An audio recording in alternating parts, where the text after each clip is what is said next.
Record, oke. Ya, kemarin kita sudah mempelajari ini ya, pengertian belajar, sebagainya. Terus hasil belajar. Ya, kita mau sekarang, apa itu hasil belajar? Hasil belajar.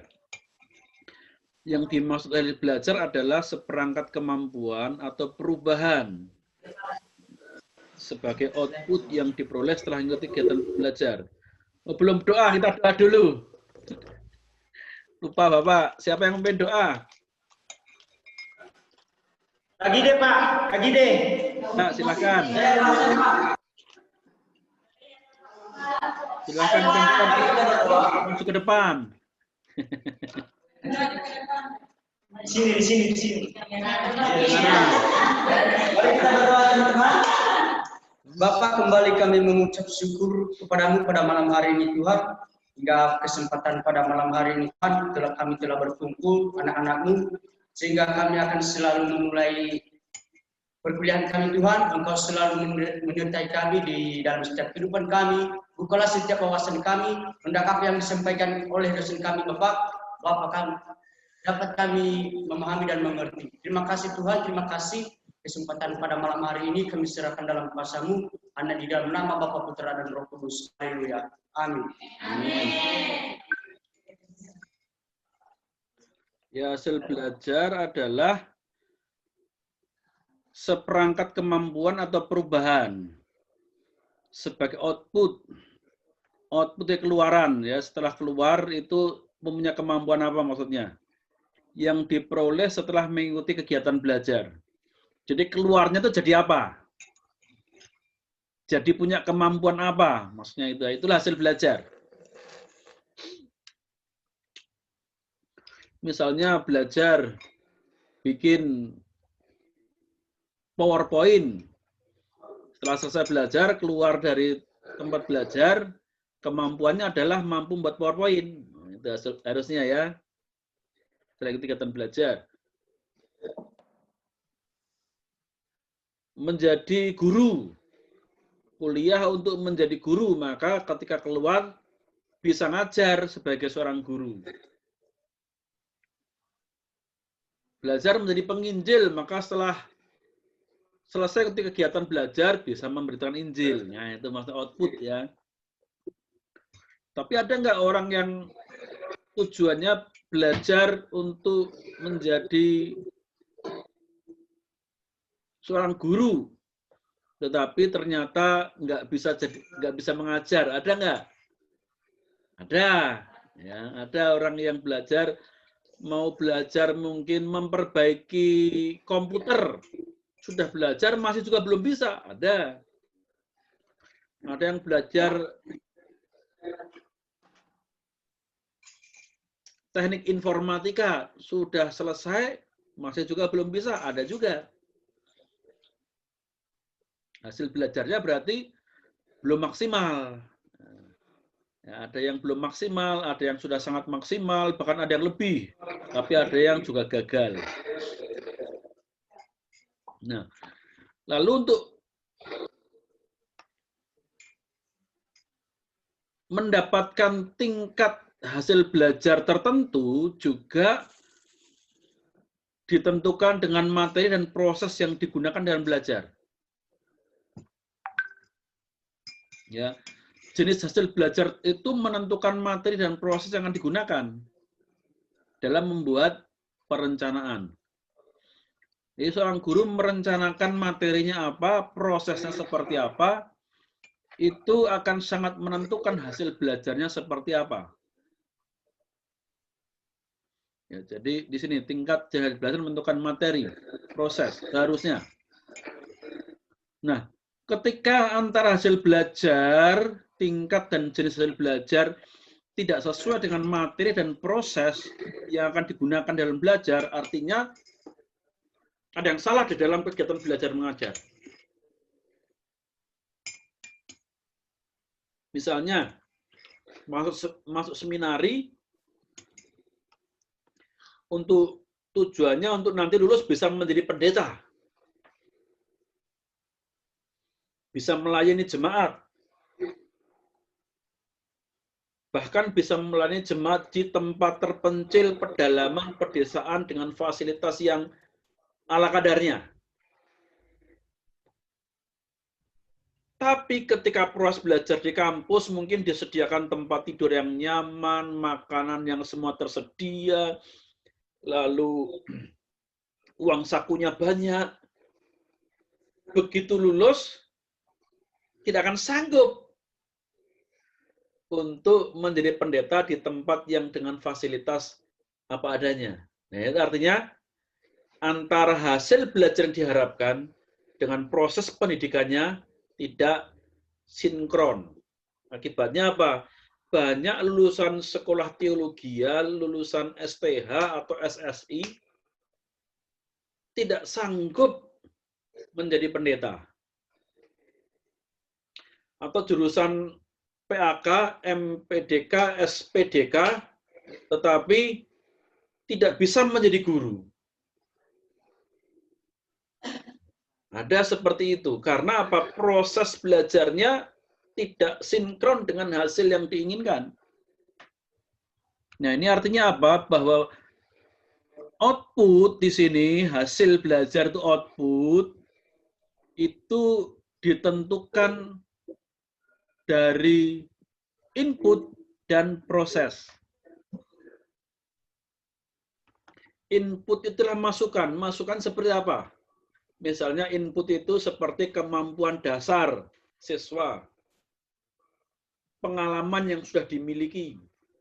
Misalnya mahasiswa yang baru lulus, belum punya pengalaman pelayanan, langsung masuk sekolah teologi ya, dengan orang yang sudah pernah mungkin jadi pengerja gereja, aktif di pelayanan, lalu masuk sekolah teologi ya, pasti beda ketika masuk awalnya. Atau orang yang sudah pernah kerja di tempat sekuler, lalu masuk sekolah teologi, beda dengan orang yang baru lulus sekolah SMA, lalu masuk sekolah teologi. Inputnya pasti beda.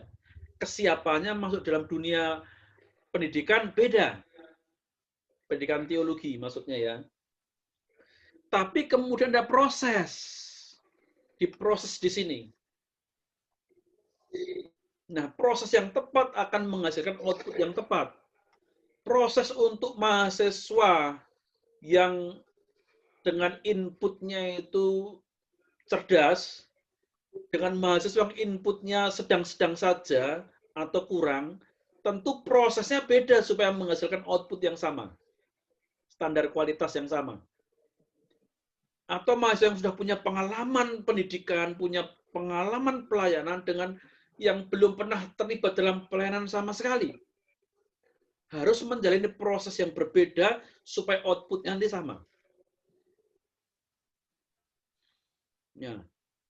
Jadi seorang mahasiswa yang waktu masuk sekolah itu dengan kemampuan pas-pasan, mau bersaing dengan tempat lain yang waktu masuk itu kemampuannya sudah cerdas, dia harus menjalani proses yang lebih keras daripada yang cerdas supaya menghasilkan output yang sama. Ya. Jadi proses sangat menentukan, tapi juga proses juga menentukan hasilnya. Ya, dari input diproses seperti apa akan menentukan hasil. Nah, jadi untuk menjadi output atau hasil belajar yang baik, tidak cukup hanya proses belajar saja, tetapi juga latar belakang siswa. Juga sangat penting. Latar belakang ketika dia masuk dalam pendidikan atau pembelajaran. Latar belakang berupa bakat-bakat itu juga tidak cukup kalau tidak mengalami proses dengan baik. Seorang yang punya bakat olahraga, tetapi tidak dilatih dengan benar, bakatnya tidak akan maksimal. Output yang dihasilkan juga tidak maksimal. Bakatnya nyanyi, main musik, tetapi dia lebih banyak berlatih untuk berkhotbah. Outputnya tidak maksimal. Karena dia tidak mengembangkan bakatnya, malah mengembangkan bakat yang lain. Mungkin karena melihat, waduh teman saya itu kok pinter khotbah. Saya kok cuma bisanya musik, nggak pinter khotbah. Hanya dia mengabaikan musiknya dan banyakkan latihan khotbah. Akhirnya bakatnya tidak berkembang, dia mengejar bakatnya orang lain. Nah ini nggak pas prosesnya.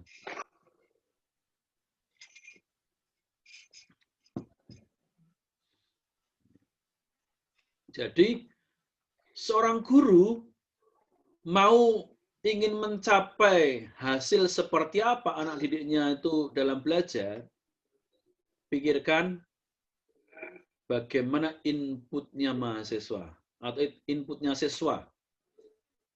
Bakat-bakatnya, pengalamannya, kepribadiannya, itu diperhatikan. Diteliti. Kemudian prosesnya bagaimana. Ada orang ketika masuk sekolah sudah punya motivasi tinggi untuk belajar. Ya, dia sudah punya motivasi tinggi. Guru tinggal mengarahkan saja. Memberi tugas-tugas. Anak ini akan dalam proses akan sudah otomatis akan belajar sendiri dan hasilnya baik. Tetapi beda dengan seorang siswa yang masuk itu sebenarnya terpaksa. Dimarahi orang tua, suruh sekolah. Nah, anak ini nggak punya motivasi untuk belajar.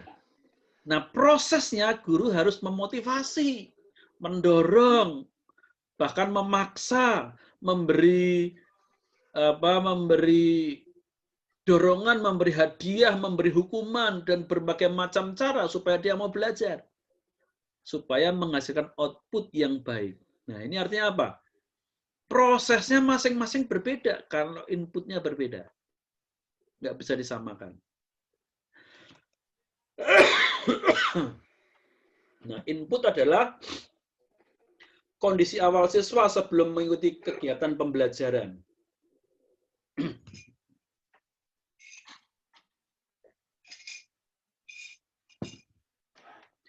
Kondisi awal itu menyangkut kondisi fisik dan psikis.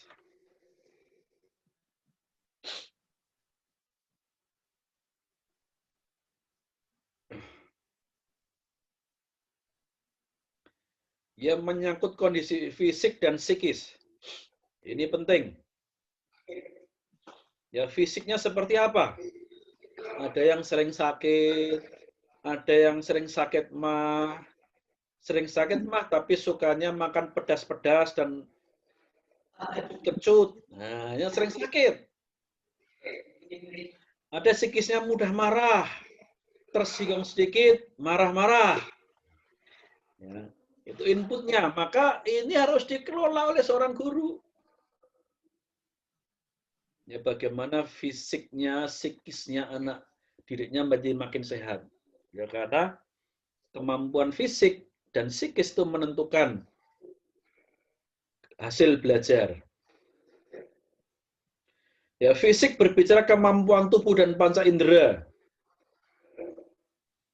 Ini seorang guru harus memperhatikan. Jangan-jangan siswa yang saya ajar, dia tidak bisa mendapatkan nilai bagus, jangan-jangan matanya minus. Tetapi guru karena nggak tahu, taruh di belakang saja. Dia nggak bisa membaca dengan jelas, terus lambat. Akhirnya dibilang kamu lambat belajarnya. Dikasih nilai jelek oleh guru. Padahal panca inderanya mata terganggu. Guru nggak tahu. Nah, itu bukan salahnya siswa, tapi salahnya guru yang salah dalam mendidik. Nah, ada seorang anak SD yang sebenarnya dia punya kelemahan fisik, ada lemah jantung. Guru memaksa waktu anak itu merasa terengah-engah, kecapean, berlari, guru memaksa. Kamu harus lari, harus kuat. Anaknya sudah bilang, saya nggak kuat, Pak, ini saya punya lemah jantung. Tidak percaya, kamu hanya alasan saja. Disuruh lari, akhirnya anak jatuh pingsan dan sakit. Jantungnya makin parah. Nah, itu kenapa? Karena seorang guru yang tidak melihat kemampuan fisiknya siswa secara pribadi, tapi dianggap semua sama. Lalu psikis. Psikis itu kejiwaan, itu bicara mental, spiritual, intelektual. Mental berarti masalah apa? Ya mental dalam dirinya itu seperti tingkat keberanian, emosinya, ya kemampuan perasaannya, emosi dan lain sebagainya. Ada anak yang cenderung minder emosinya, guru harus mendorong. Ada anak yang cenderung percaya diri, ya guru juga dorong supaya percaya dirinya itu positif, tidak menjadi sombong. Kondisi spiritual, punya hubungan pribadi dengan Tuhan sudah baik atau belum? Punya kuat dalam keagamaan enggak?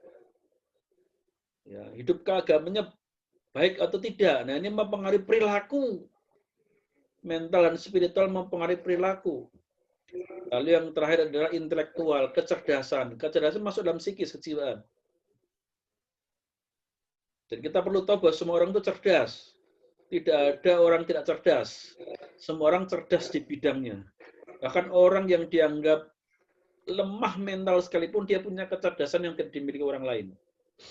Ya, Tuhan adil. Tuhan tetap memberikan kecerdasan kepada semua orang. Kecerdasan yang berbeda-beda. Lalu proses belajar meliputi apa saja? Ya, proses belajar itu meliputi ada 7 komponen minimal. Ya, minimal komponen dalam proses belajar itu menyangkut 7 hal ini yang perlu diperhatikan dalam proses belajar. Yang pertama, guru dan siswa. Guru dan siswa adalah individu-individu yang terlibat di dalam kegiatan belajar mengajar. Kesiapan seorang guru dan kesiapan siswa. Ada yang gurunya sudah siap mengajar, siswa nggak siap. Contoh tadi, ya siswa, saudara-saudara siap menunggu untuk kuliah. Bapak masih membalasi banyak masih komunikasi dengan orang lain, masih ada konseling, masih WA dengan orang, balasin WA yang penting. Nah, berarti masih ada kesibukan yang lain. Guru belum siap, siswa sudah siap. Sebaliknya juga ada. Guru sudah siap, siswa tidak siap. Ini menghambat proses belajar. Sudah siap, belum disiapkan laptopnya, belum disiapkan LCD-nya, masih belum bisa connect karena belum disiapkan, sudah jamnya baru nyari-nyari laptop, jamnya baru ngambil LCD, nah, kan telat. Harusnya sudah siap semuanya sebelum kuliah dimulai, LCD, laptop, sound system yang diperlukan sudah ada semua. Nah, itu yang bagus. Ya, itu proses pendidikan yang bagus. Ya, guru dan siswa, sarana dan prasarana. Sarana itu artinya adalah alat-alat yang dibutuhkan seperti LCD, laptop, apalagi penghapus, papan tulis, spidol, kapur, buku, itulah sarana. Ya, kalau prasarana itu apa? Prasarana itu sesuatu harus disediakan sebelum ada sarana-sarana untuk belajar.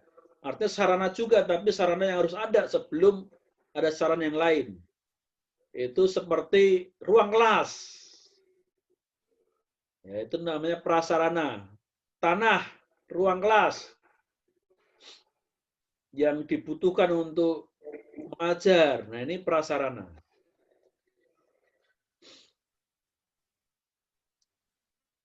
Lalu apalagi proses belajar tujuan pendidikan.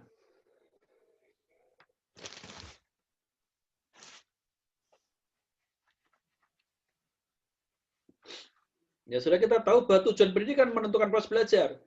Tujuannya menjadi pemain sepak bola, ya, dengan mau menjadi penari, latihannya beda, pendidikannya beda. Tidak bisa seorang penari dilatih seperti seorang pemain sepak bola. Atau tujuannya mau menjadi binaraga, sama-sama olahraga. Tapi tidak bisa dicampurkan. Seorang pemain sepak bola dilatih fisiknya kayak orang binaraga, nanti larinya kaku. Ya kuat tetapi nggak bisa lari. Dipermain-mainkan oleh musuhnya. Jadi tujuan pendidikan mempengaruhi proses belajar. Lalu kurikulum. Kurikulum juga mempengaruhi proses belajar. Kurikulum yang digunakan seperti apa? Materi pembelajaran. Materinya apa? Ya, sesuai dengan tujuan pendidikan, proses belajar, materinya apa? Strategi pembelajaran. Nah, strategi itu meliputi metode pembelajaran, media pembelajaran, evaluasi pembelajaran.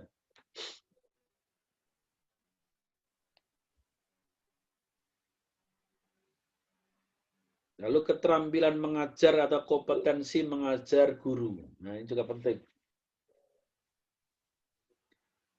Mau ada sarana prasarannya sangat bagus, lengkap, punya visi misi yang bagus, kurikulumnya sangat hebat, materi juga disusun dengan baik, metode mengajar, media pembelajaran, evaluasi pembelajaran disusun dengan baik, direncanakan dengan baik. Tetapi guru tidak mampu mengajar, ya akhirnya pembelajaran juga tidak berhasil. Jadi tujuh bagian komponen itu perlu ada di dalam proses belajar. Mungkin ada lagi yang lainnya, tetapi minimal 7 ini harus ada dalam mengajar. Output. Nah, output itu adalah hasil belajar. Tadi ya, output merupakan hasil belajar. Output ini ditentukan, output ini akan menghasilkan 3 bidang. Kemampuan intelektual, kecerdasan berlogika maksudnya, intelektual, kemampuan sikap,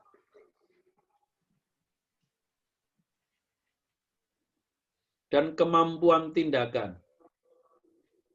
Artinya hasil belajar itu meliputi yang namanya ranah apa intelektual.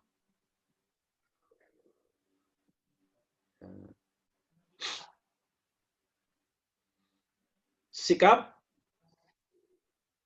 afektif, tindakan. Itu apa? Psikomotorik. Nah, ya, jadi outputnya meliputi 3 bidang itu sebenarnya. Ya, meliputi 3 bidang itu, walaupun masing-masing ada yang memang lebih menekankan satu bidang saja, yang utama, intelektual. Ada yang sikap, ada yang tindakan.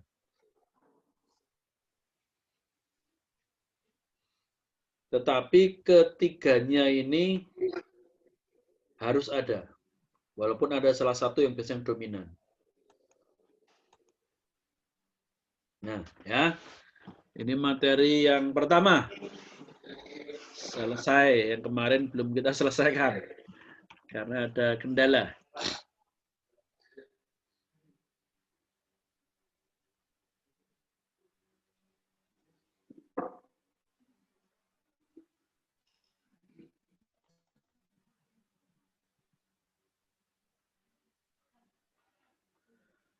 Nah, sekarang tadi kita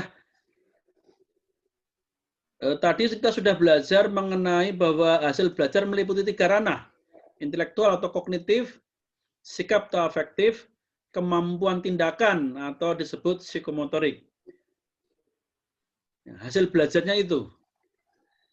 Nah, lalu bagaimana kita membuat tujuan pembelajaran berdasarkan 3 ranah ini?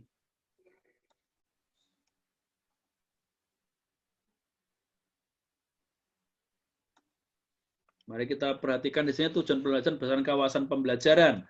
Yang pertama ranah kognitif, pengetahuan. Dalam ranah pengetahuan, tujuan pembelajaran adalah siswa, mungkin saya perjelas begini ya, jadi tujuan ranah kognitif itu meliputi ada 6 tingkat. Nah, ada 6 tingkat. Yang paling dasar adalah pengetahuan. Ya, ranah yang paling dasar, levelnya paling rendah adalah ranah pengetahuan.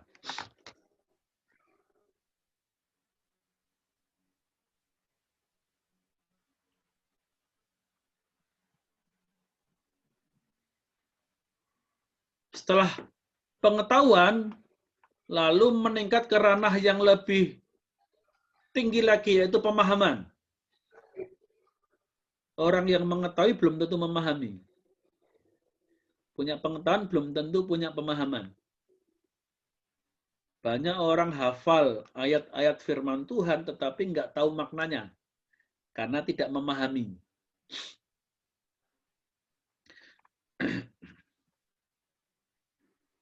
Lalu tingkat lebih tinggi lagi adalah mempunyai pengetahuan dalam menerapkan. Jadi siswa di sini mampu menerapkan ranah yang lebih tinggi lagi, ranah yang ketiga, tingkat yang ketiga, level yang ketiga. Keempat, mempunyai kemampuan menganalisis. Keempat, 5 mensintesis, keenam mengevaluasi. Ini 6 tingkat ya. Jadi paling tinggi di dalam ranah kognitif itu adalah orang yang mampu mengevaluasi. Nah, apa itu pengetahuan? Kita bahas satu-satu.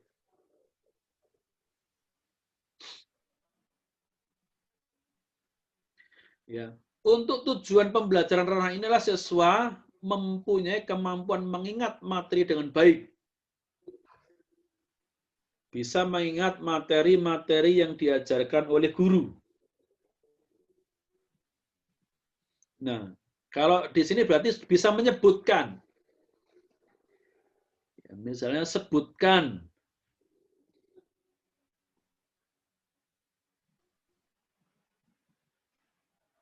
Ya, sebutkan rasul yang sebelumnya menjadi seorang penganiaya murid-murid atau umat Kristen. Sebutkan. Nah, itu bisa. Ya. Jadi pertanyaannya sebutkan. Ranah pengetahuan, menguji apakah dia sudah punya pengetahuan, suruh nyebutkan. Sebutkan. Sebutkan ciri-ciri. Itu pertanyaan. Jadi kalau membuat pertanyaan-pertanyaan berdasarkan kawasan pembelajarannya, kognitif level pengetahuan, tanyanya sebutkan. Sebutkan jumlah hari-hari di dalam penciptaan. Sebutkan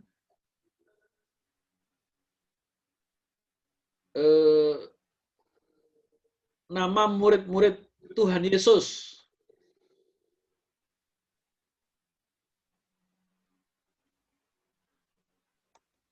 Nah, berbicara murid-murid itu banyak. Nah, kalau orang yang hanya pengetahuan saja, dia sebutkan 12 murid. Padahal murid Yesus tidak hanya 12 murid. Termasuk yang wanita-wanita, ada Maria Magdalena, ada Maria, ada Yerome, ada Maria istri Kleopas, itu yang perempuan-perempuan. Ya, sedangkan yang laki-laki banyak juga, ya murid-muridnya yang lain. Tapi orang ranah pengetahuan, murid-murid itu berarti 12 rasul. Ya, karena berdasarkan hafalannya saja. Seperti guru mengajarkan, yaitu yang diucapkan. Misalnya,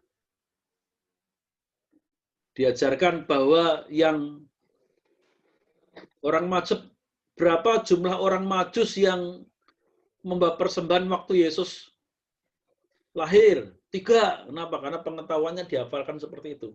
Padahal Alkitab tidak pernah menyebutkan ada 3.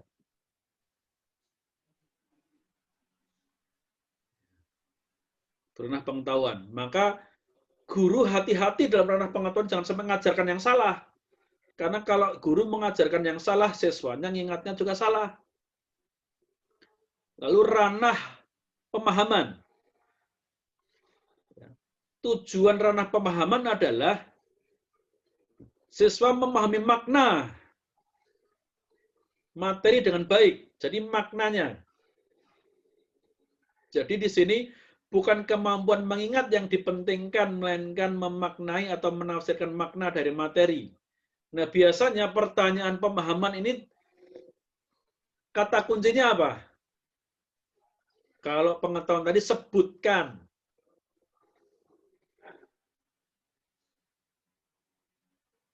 Ya. Kalau pemahaman itu bisa jelaskan mengapa, terangkan mengapa, dan mengapa.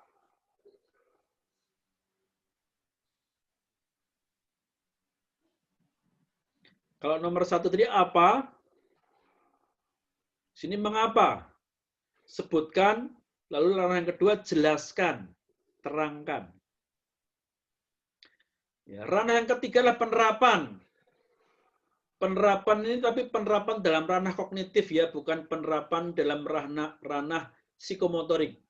Jadi ranah kognitif itu bisa menuliskan atau memberikan penjelasan mengenai bagaimana menerapkannya. Mampu menerapkan dalam ranah kognitif. Jadi pertanyaannya apa? Bagaimana? Ya, kalau membuat soal ranah penerapan, pertanyaan bagaimana?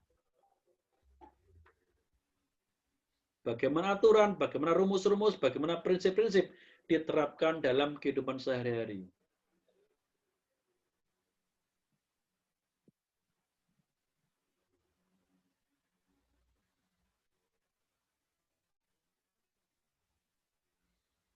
Ya, bagaimana seharusnya sikap seorang anak Tuhan, anak Allah, ketika menghadapi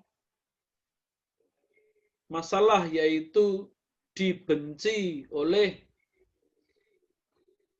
kawan-kawannya. Bagaimana sikap yang seharusnya? Nah, itu ya sudah harus dengan kata-kata, karena bagaimana untuk masalah penerapan. Ada yang mengatakan harus mengampuni, harus didoakan. Nggak cukup jawabannya satu, kalau bagaimana? Ini ranahnya ranah penerapan. Lalu ranah analisis.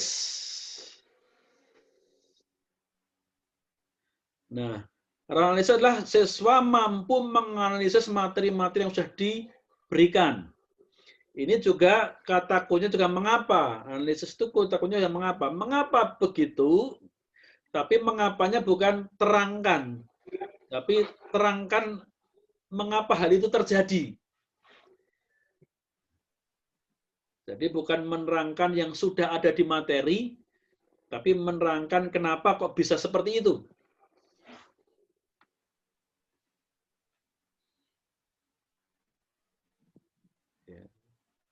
Mengapa kok Yesus mengorbankan nyawanya untuk menebus dosa-dosa manusia? Itu analisis. Bukan sekedar pemahaman, tapi menganalisis. Karena membutuhkan dan menghubungkan dari banyak materi. Menghubungkan dari ayat ini, kitab ini, semua dihubungkan. Nah, itu analisis. Nah, sintesis. Sintesis itu sudah memadukan materi-materi dengan komponen-komponen yang diberikan guru. Jadi sintesis itu sudah memasukkan pengetahuannya ke dalam situasi-situasi yang kekinian, mensintesiskan.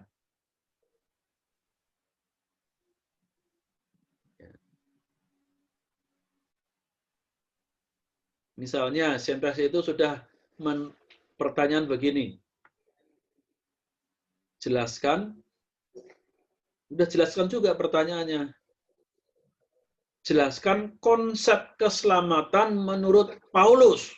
Wah, Paulus berarti dari surat Roma, surat Paulus kepada jemaat di Roma sampai kepada Filemon. Ya, semua kemudian dirangkum Dicari konsep keselamatan di masing-masing kitab. Dari Roma, 1 Korintus, 2 Korintus, Galatia, Efesus, Filipi, Kolose, Tesalonika 1, 2, Timotius, Titus, Filemon. Semua dicari. Itu namanya mensintesiskan. Dari berbagai macam teori.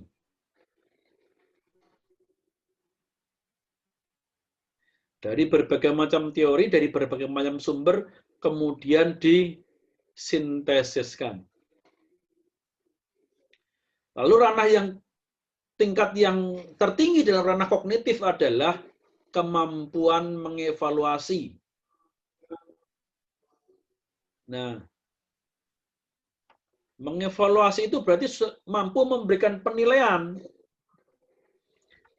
Ya, mampu mengevaluasi nilai-nilai, mampu mengevaluasi prinsip, mampu mengevaluasi kaidah. Jadi, kalau kemampuan mengevaluasi ini artinya seperti begini. Siswa disuruh mengevaluasi tentang ajaran Calvin. Evaluasilah, bukan lagi sebutkan atau terangkan. Analisislah ajaran Calvin, bukan, tapi evaluasilah. Atau ajaran Wesleyan, Arminian, evaluasi ajaran Stephen Tong. Ini sudah dari berbagai macam konsep kemudian dijadikan satu.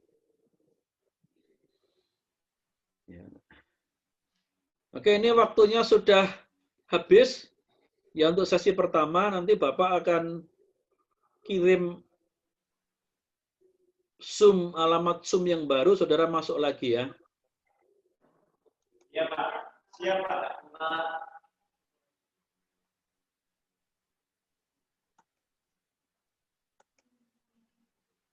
Stop recording dulu.